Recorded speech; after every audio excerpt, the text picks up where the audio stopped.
My name is Yuan Chen from Purdue University, and I'm glad to present our recent work, BEAGLE, Forensics of Deep Learning Backdoor Attack for Better Defense. I'm sorry. Let's start with some background knowledge. So backdoor attack or Trojan attack poses a significant threat to deep learning applications.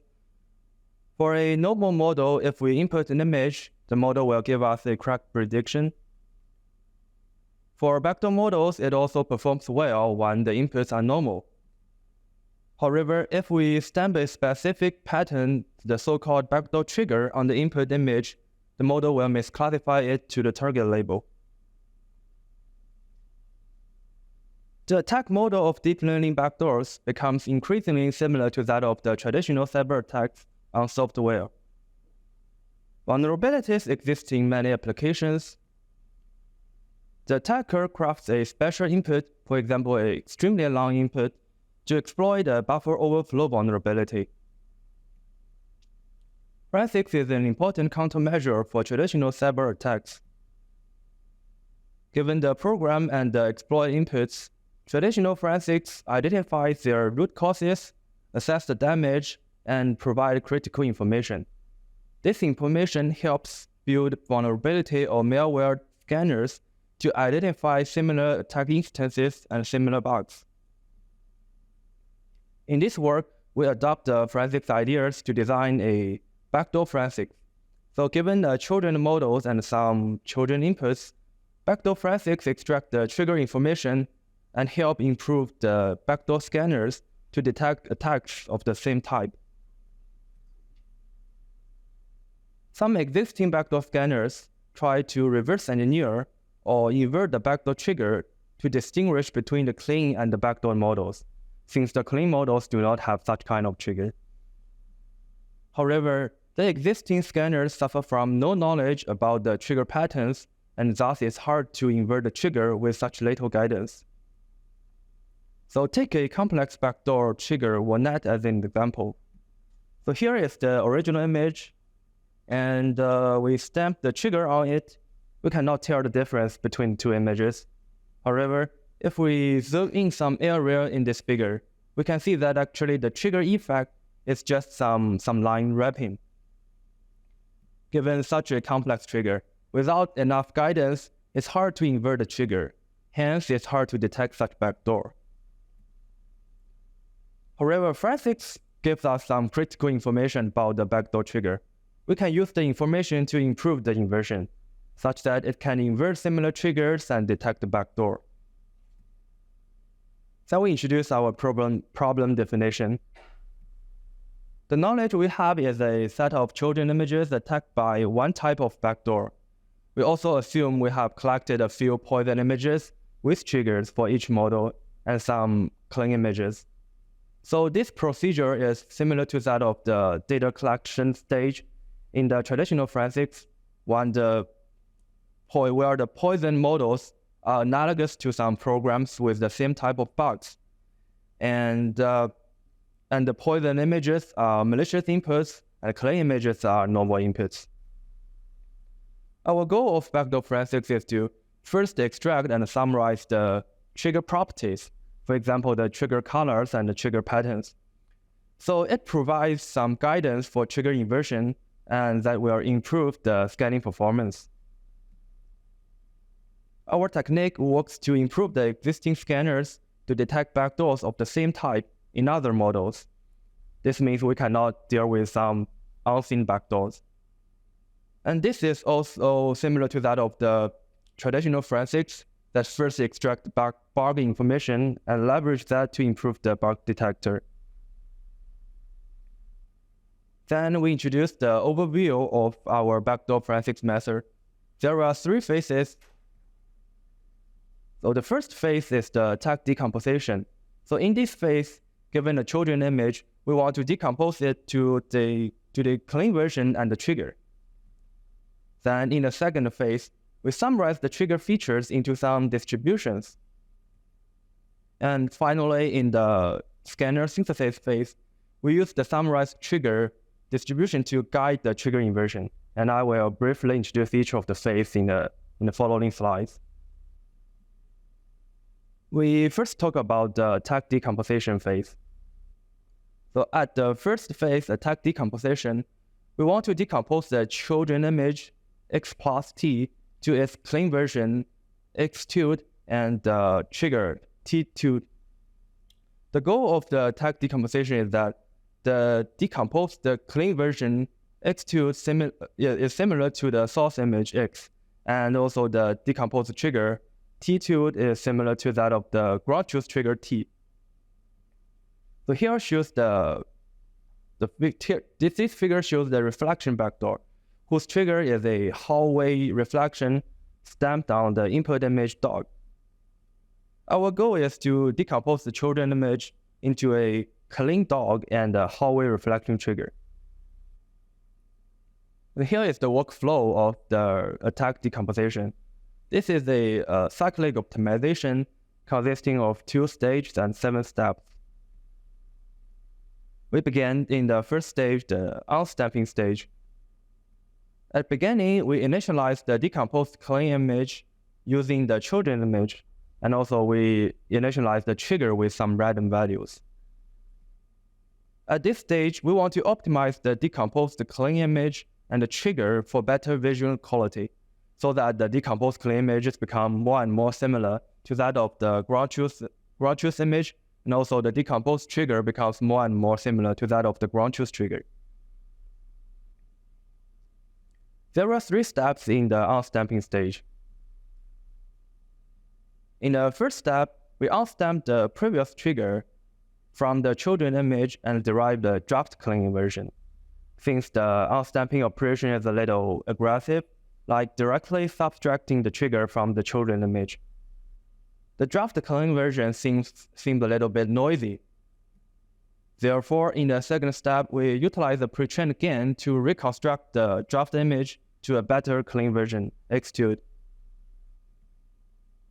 And in the third step, we unstamp the previous clean version from the children image and derive the decomposed trigger, t2. We constrain the visual similarity between the decomposed trigger from the last iteration and that of the current iteration.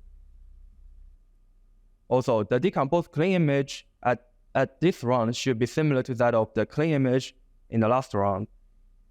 We can imagine that finally we get a perfect clean version and a perfect trigger. Then, unstamping the perfect trigger from the children image, we will get a perfect clean image. And also, unstamping the perfect clean image from the children image, we will get a perfect trigger. And that's the intuition of our cyclic unstamping optimization. The second stage is the stamping stage, consisting of the remaining 4 steps. In this stage, we further optimize the decomposed clean version and the trigger, such that they are effective to induce some expected prediction by the children model. In the 4th step, we restamp the decomposed trigger to the decomposed clean version to recover the given children image. And in the 5th step, we stamp the decomposed trigger to some clean validation images to generate some children images. In the 6th step, we constrain that the recovered children image and the generated children image to be classified as the attack target label. And in the final step, we constrain that the decomposed clean version to be classified as the clean source label. The intuition in this stamping stage is that the decomposed clean version should be considered as the real clean image from the model's perspective. And also the decomposed trigger should be effective to induce some target misclassification. So in the first phase, we decompose the children images into their clean versions and the triggers. Then at the second phase, we summarize the decomposed triggers to some distributions. There are also 3 steps at this phase. So first, we extract the feature of the decomposed triggers. For example, the trigger sizes, the trigger colors. Then we partition the attack features into some clusters. And finally, for each cluster, we model the distribution of the features. Finally, in the third phase, we guide the trigger inversion for existing scanners based on the summarized distributions. We consider a general loss function for the trigger inversion. It consists of two terms: the cross-entropy loss that ensures the inverted trigger can cause target misclassification, and also the regularization loss that constrains the inverted trigger pattern. So what we do here is that we synthesize the regularization term based on the summarized distribution, and we penalized on some inverted triggers that is out of the range. So take an example here. This is the summarized distribution for trigger size. The blue area denotes the trigger size range with high probability. At some first inversion stage, we may invert large triggers, which is out of the range. Then we penalized on the trigger size to force it within this range. Besides the improvement on backdoor scanners, another application of backdoor forensics is for the backdoor mitigation. Intuitively, once we get the decomposed trigger, we can generate many children images by stamping the trigger on the clean images. Then we perform adversarial training to mitigate the backdoor effect. Since our decomposed trigger is very close to that of the ground truth trigger, the adversarial training will significantly reduce the backdoor effectiveness. And next, we talk about how we evaluate our backdoor forensics technique. We conduct the experiments on a set of standard datasets and models. The datasets are children AI round 2, round 3, Cyber10, GTSRB, SLAB A, and ImageNet. The model structures include ResNet 18, 50, VGG 11, 16, MobileNet, DeskNet, and so on. We evaluate on altogether 2,112 downloaded models from the Children AI competition and 420 pre-trained models by us. We evaluate our method on several baselines, including 10 popular backdoor attacks and 5 existing trigger inversion-based scanners. Given a set of clean and backdoor models, we evaluate our method on the improvement of 5 scanners in terms of the scanning accuracy and also false positive rate and false negative rate. For the downloaded children AI models, our method can improve neural cleans, Tabor, K-arm for 10% accuracy on the polygon backdoor models.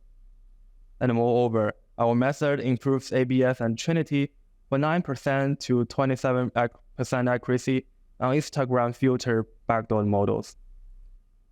Besides, for the pre-trained models, our method can improve ABS for 17% to 40% accuracy on 10 popular backdoors. And please refer to our paper for more results. We also provide some visualization of our decomposed image and trigger. So here is the attack decomposition result of the reflection backdoor. First, we show the given children image and its ground truth clean version. This one is our decomposed clean version. We can see that actually our decomposed clean version is quite similar to that of the source image. And the second row shows the image stamped with the ground truth trigger.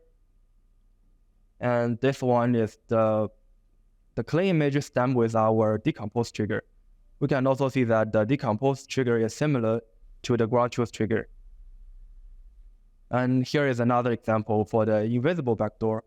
Although it leverages DLC transformation function, our method can still approximate it. And here is the children image and its source clean version. Our decomposed clean version resembles the source one. And the second row shows the ground truth trigger, and our decomposed trigger is similar to it. And here are some related works. And in conclusion, we propose a novel backdoor forensic technique, BEAGLE, to improve the trigger inversion for existing backdoor scanners. And BEAGLE can significantly improve the scanning accuracy for downloaded children AI models and 10 popular backdoors. But finally, BEAGLE can decompose the children image into its clean version and a trigger. The reconstructed image and the trigger are quite similar to that of the broad truth ones. Thank you. I'm happy to take any questions. Mesa Khalil, Qatar Computing Research Institute. So my first question about the practicality of this approach. So in practice, I may be presented by a deep learning model, but I don't know whether this is a Trojan or not, and I may not have any access to any Trojan inputs. So how BEAGLE would help in that scenario? So thank you for the questions. I think you are asking when it comes for a subject model, how BEAGLE deal with it, because we didn't know if it's children or clean. Yeah, I imagine that I just borrow or download a model or get a model from somewhere, and I want to see whether this is Trojan or not. Sure. Well, what I have is a model. I may have access to some of the clean inputs from same distribution, but I don't know anything else. So how BEAGLE can help me in identifying whether this model is Trojan or not? So we assume that we already have do the forensics on some children models, and we gather the poison images and we summarize the distributions. And when it comes a subject model and some clean images, we will apply the synthesized trigger inversion function on these images, and we get the decomposed trigger. And we will test if this trigger is effective on some other validation images. If the attack success rate reaches the threshold, we say that, oh, it's a poison model, otherwise it's a clean one. I don't have any access to Trojan images. How do I come up with the Trojan images? Because I don't know. This is just a model that I don't know whether it's Trojan or not. You mean the data collection stage? No. All what I have is a model that is presented. I'm using a model, but I want to identify whether this model is... Yeah, I think that's similar to that of the forensic setting. So in the forensic setting, we assume that we have already seen some attack instances because the attack is already happened. And we can gather the attack instance, and then we look into the logs and find some analysis the logs and find some features of the attack. And that's similar to our forensics on the backdoors. Yeah, I see. So what will happen if you try to decompose a clean image? I mean, did you try to... Yeah, that's a good question. So there may be some cases when we get some nature misclassified images. Yeah, and we will also apply our decomposition function on this image, and we get the decomposed trigger. But you know that if we apply the decomposed trigger on some other clean images, we will find that actually it's not quite effective to get high attack success rate. That is because on the clean images, we don't have such trigger. So our decomposed trigger is just some noise. Yeah, state your name, where you're from. My name is Jacob from KTH in Sweden. So the list of different triggers that you showed, does that include physical triggers, like where the trigger is part of it's not something that you overlay on the image, but it's part of the image itself? You mean the reflection one is part of the image? No, that like you've taken like it's the typical, like you put a sticker on a traffic sign, for example. Okay. That you haven't overlaid anything on the image, but it's part of the image. I guess you are asking some semantic attacks. For example, you stamp some objects on the traffic sign. It seems very, very nature. It's to semantic triggers into the trigger, which is already right. Yes. Semantic to the variables was the step on it, something like this. So this is polygenic part of the image, but we utilized into they called it semantic. Okay, I see your point. I think that's a good question. So we can only handle the cases when the trigger is static. For example, your trigger is a a semantic object. So if it's only one image, we can handle it. Though if it's different images, I think currently our method is not able to handle